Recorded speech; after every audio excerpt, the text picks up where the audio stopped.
안 변호사입니다. 안 변호사님, 최근에 설치가 논의되고 있는, 또 논의가 구체화되고 있는 노동법원 관련해서 이야기 들어보셨죠? 최근에 얘기가 나왔는데 처음 나온 얘기는 아니고 예전부터, 아주 오래전부터 노동법원 설치에 관한 이야기는 아주 꾸준히 얘기가 되고 있었죠. 네, 최근에는 고용노동부에서 현 정부 임기 내에 노동법원 설치를 완료하겠다 이렇게 얘기하기도 했었는데, 그래서 저희가 오늘은 특수법원 그리고 이제 설치가 논의되고 있는 노동법원 관련해서 이야기해보고자 합니다.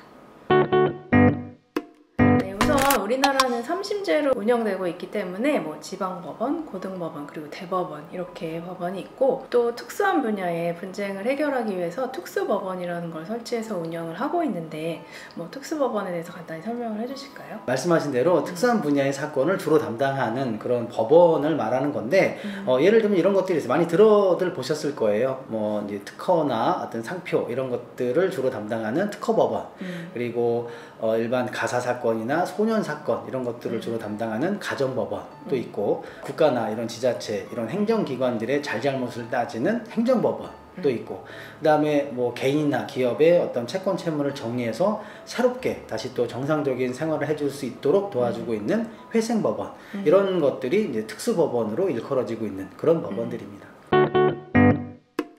그럼 특수법원이랑은 조금 다른 개념인데 특별법원이라는 개념도 있잖아요. 네, 그렇죠. 특별법원은 뭔가요? 이제 단어가 비슷하니까 비슷한 거라고 생각하시는데 전혀 그렇지가 않고요. 제가 지금 말씀드린 것은 이제 여러 특수한 분야의 사건을 담당하기 위한 특수법원 이렇게 말씀드렸는데, 그게 아니라 헌법과 법률에 따라서 특히 이제 군사법원에 따라서 이제 설립된 법원이 군사법원이라고 있는데, 이 군사법원은 조금 성격이 달라요. 언론에서 크고 작은 사건이 있을 때마다 군사법원에 관한 얘기는 많이 들어보셨을 테지만, 제가 앞서 말씀드린 또 그리고 또 김 변호사님께서 말씀하신 뭐 일반 지방법원, 뭐 고등법원, 대법원 당연하고, 그 다음에 특수법원으로 말씀드린 뭐 특허법원, 회생법원 이런 법원들에서는 기본적으로 사건을 담당하는 주체가 이제 법관들로 구성되어 있는 재판부에서 담당을 하는데, 요 특별법원이라고 하는 군사법원은 그렇지가 않아요. 물론 기본적으로는 군판사라고 하는 법관이 담당을 하는데 꼭 그렇지만은 않고, 일명 심판관이라고 해서 법의 소양이 있는 일정 계급 이상의 장교에게도 심판관이라는 지위를 부여해서 같이 재판부를 이루어서 군사 재판을 진행하기도 하거든요. 그렇기 때문에 약간 특별한 절차에 따라서 진행된다. 그래서 이른바 특별법원 이렇게 얘기를 하고 있습니다. 네, 다만 최근에 고등군사법원이 폐지되기는 했습니다. 네, 그럼 이런 특수법원도 1심, 2심, 3심 이렇게 3단계로 3심제로 운영되는 것인가요?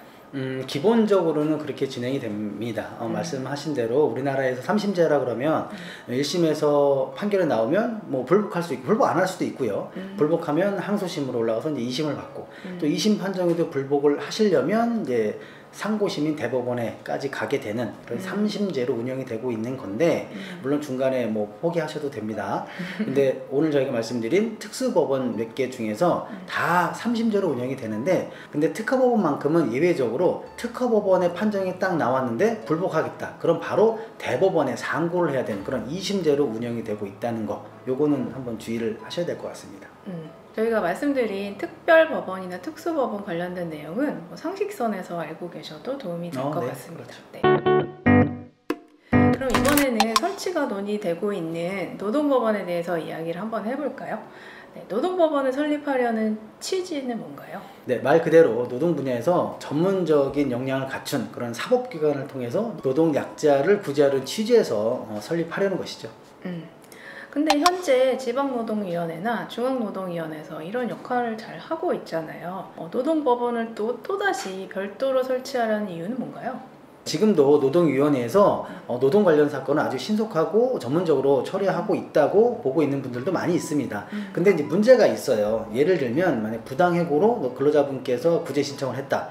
그래서 진호위 거치고 중앙노동위원회 거치고, 그리고 만약 소송까지 해야 되겠다. 누군가 불복을 해서, 그러면 행정소송 1심, 그 다음 불복하면 2심, 불복하면 3심.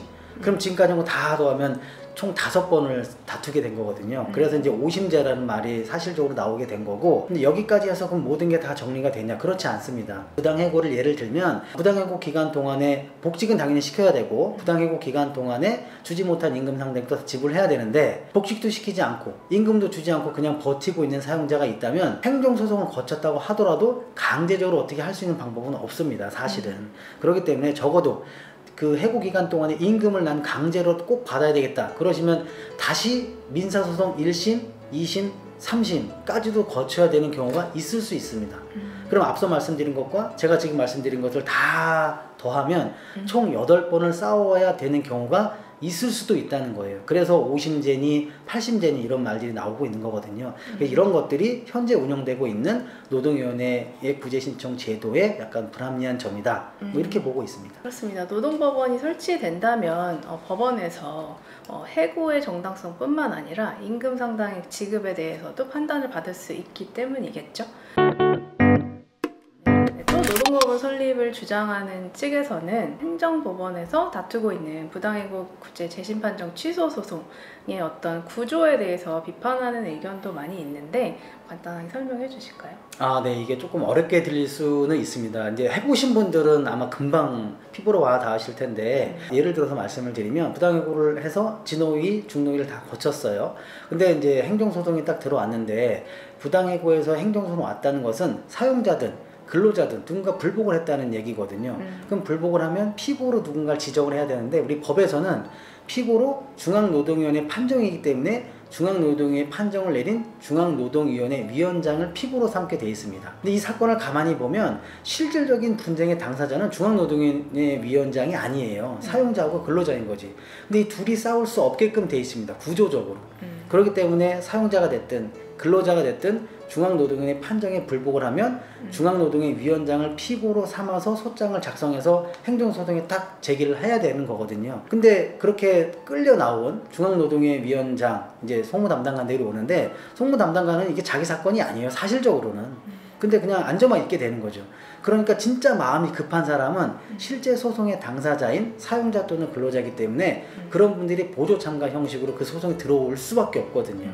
그러면 당사자가 셋이 되는 거예요. 원고, 피고, 피고 보조 참가인. 근데 실질적으로 다투는 사람들은 피고가 아니고 피고 보조 참가인이 실질적으로 다퉈야 되는 것이죠. 불합리하게 운영되고 있다는 느낌을 받으실 거예요. 그러니까 이런 점을 좀 고쳐야 되지 않겠냐.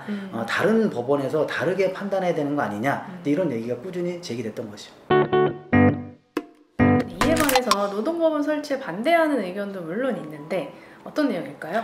네, 물론 반대하는 의견도 있죠. 비용이나 시간을 가장 큰 이유로 들고 있는데 이제 시간부터 말씀을 드리면 뭐 이런 거예요. 지방노동위원회, 중앙노동위원회 구제 신청을 해서 쭉 다 거쳐오는데 평균적으로 걸리는 시간이 대충 한 4달 남짓됩니다. 한 3달 넘거나 한 4달이 조금 안 되거나 이 정도가 되는데 행정소송을 딱 들어오면 행정소송 1심만 거치는데 약 400일, 한 13달이 넘는 기간이에요. 그럼 대충 말씀만 들어도 기간에서는 비교가 안 되는 거죠. 그러니까 그 긴 시간 동안에 그럼 소송으로 계속 다투고 있으란 얘기냐 이런 비판이 나오고 있는 것이죠. 물론 이런 사건 처리 기간은 지금 현재 운영되고 있는 행정법원을 기준으로 판단하는 것이기 때문에 실제로 노동법원이 설치된다면 조금 줄어들 가능성이 있기는 그렇죠. 합니다. 물론 그런 여지는 그렇죠? 있습니다. 또 다른 의견은 어떤 것이 있을까요? 네. 다른 측면에서는 이제 노동위원회의 약간 존재와 관련된 이야기인데 이거는 조금 의미가 있는 이야기입니다. 노동위원회에서 주로 하는 업무가 크게는 심판 기능과 조정 기능이라고 하는 것이 있는데 심판은 뭐 여러분 많이 아시는 거예요. 부당해고 구제 신청, 부당노동의 구제 신청 다 하고 심판부에서 하고 있거든요. 그다음에 이제 조정은 쟁의에 들어갔을 때 단체 협약에 관한 것을 조정하거나 뭐 이런 것들인데 이게 약간 비율이 완전히 달라요. 심판 기능과 조정 기능이 있다고는 하나 심판 사건이 대부분을 차지합니다. 90% 이상이 다 심판 사건이에요. 정부에서 말하고 있는 노동법원을 설치해서 이러이러한 사건은 노동법원이 해결하게끔 해야 된다 라고 하는 취지의 대부분은 이 심판 사건을 노동법원으로 이관해서 노동법원에서 처리하게끔 이렇게 하는 거거든요. 그럼 이제 이걸 다 종합해보면 무슨 결론이 나냐면 노동위원회는 지금까지 하고 있는 사건 중에 열의 9가지는 다 노동법원이 처리하게끔 해야 되고 열의 1가지 정도만 업무를 수행할 수 있는 그런 구조가 되는 거예요. 그러면 전국에 있는 각 지방노동위원회, 중앙노동위원회는 업무의 10분의 9가 줄게 되거든요. 그러면 이제 존재 자체를 조금 다시 한번 생각해 봐야 되는 그런 상황이 올 수도 있는 거죠. 네, 그렇습니다. 실제로 노동위원회에서 발표한 통계 자료를 보더라도 노동위원회 판정을 받은 사건 중에 극히 일부만이 행정소송까지 진행하고 있다고 하니까 이런 점도 반대하는 측의 논거가 될 수는 있을 것 같아요. 그렇죠? 아, 네, 그렇습니다. 그러니까 말씀하신 걸 이제 수치적으로 좀 말씀을 드리면 전체 노동위원회에 접수가 된 사건 중에서 지방노동위원회, 중앙노동위원회 다 거치고 실제 소송까지 가게 되는 그 비율을 퍼센트로 나타내면 매년 3% 정도가 실제 행정소송까지 가는 사건이 비율이거든요. 그럼 바꿔 얘기하면 나머지 97% 남짓되는 것들은 다 노동위원회를 통해서 다 정리가 되는 사건들인데 그 3% 남짓되는 비율을 해결하고자 별도의 노동법원까지 설치해서 그렇게 처리해야 되겠냐, 뭐 이런 비판의 목소리가 당연히 나올 수 있는 거죠. 물론 극히 일부의 사건이 행정소송으로 진행된다고 말씀드렸는데 그 극히 일부의 상당 부분을 저희 사무실에서 처리하고 있다는 거, 이것도 말씀드리면 될 것 같습니다.